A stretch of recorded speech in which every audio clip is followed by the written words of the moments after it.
নিয়ে আসছি নতুন একটি গাছ। এনি ক্যান্সার এতে এই দেখুন হচ্ছে গাছ আবার প্রয়োজনীয়। এখানে আমি কলপ দিয়েছি, এই কলপ হয়তো বা হবে। এই দেখুন সুন্দর একটা প্রয়োজনীয়। ভিডিওটি ভালো লাগলে সঙ্গে থাকুন, লাইক দিয়ে শেয়ার করুন। এই দেখুন গোটা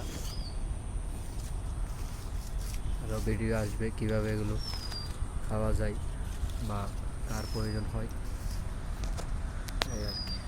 ধন্যবাদ, সঙ্গে থাকুন।